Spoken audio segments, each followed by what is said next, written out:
polls officially closed in the Netherlands, and the first exit polls are showing Mark Rutte finishing first. He'll stay as prime minister, it looks like. However, just like any election, the results are unpredictable. We know that with the exit polls from Brexit. They were wrong. Here to discuss, former member of UK Parliament, John Browne. John, first came Brexit, then President Trump. What is going to happen next in the EU? What do you think about France and Germany? Yes, well, first of all, Netherlands is very difficult for Geert Wilders, but France and Germany, France is going to be much more certain of Le Pen winning. Germany is going to be similar to Netherlands. It's going to be a shock to the establishment, the globalist establishment, but not necessarily a victory like it probably will be, or looking like it will be in France. What do you think of this? France is a huge thing. Yeah, you're right. And what do you think of this election in the Netherlands and Brexit and the election of President Trump? What is going on in the Western world right now? Well, I think basically the middle class and the working class have been crushed by globalist governments in the United States and in Europe and in Britain under the European Union. And they have no representatives. And normally they voted socialist or Democrat. And now they're beginning to realize that people in the conservative side are offering them hope. And this is what Trump did, this is what Brexit did. And they're also in Europe beginning to realize that there's an Islamic conquest of Christian Europe going on, and not using weapons of mass destruction, but using the much more subtle and stealth weapon of mass immigration. And so they're beginning to realize this, and it's very threatening to people. I mean, who would have imagined 30 years ago that the mayor of London would be Islamic? I mean, nobody would have given it credence, and yet it's happened, and gradually people are waking up. You know, Geert Wilders had pledged to ban the Quran and shut all mosques in the Netherlands. Is this a problem for the Netherlands?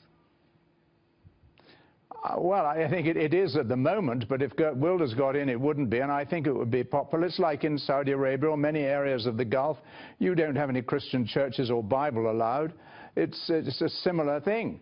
And I think we've been far too liberal, in my view, and it's going to reverse. And if we don't reverse it soon, it's going to be more violent, the reversal. And that's what one must stop at all times, is violence. Yeah, these Middle Eastern countries, you know, their brand of basically dealing with crime is beheading people. And Franklin Graham said, when do you see Christians beheading anybody?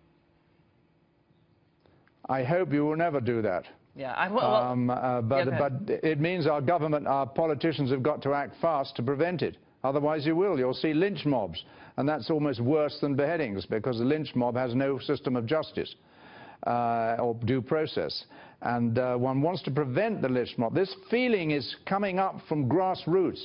People that have been downtrodden by the globalist governments in Britain, in the United States and in Europe. And they're beginning to revolt against it, and they're beginning to see that, contrary to the past when the left offered them the solution, it's now the right that is offering them a solution, which they, of course, the globalists call far right, to try and make them look like Nazis and so on. You know, the surge of activism in this country is about the rise in the number of people joining socialist movements, sir. What is your reaction to that about the Democrat Socialists of America saying that their membership has tripled in size in the last 5 months?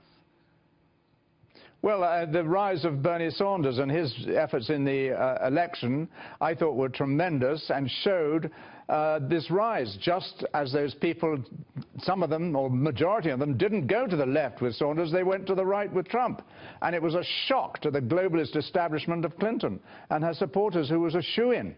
I mean, it totally shocked the United States and the world because of that, just as Brexit totally shocked the British and Europeans. And I think the election in France will also shock the Europeans. Even if Wilders doesn't, he'll make a very strong showing, and it has to be a coalition government anyway, so he'll have a lot to say in that. All right, John Browne, thank you so much for coming on, sir. Really love seeing you.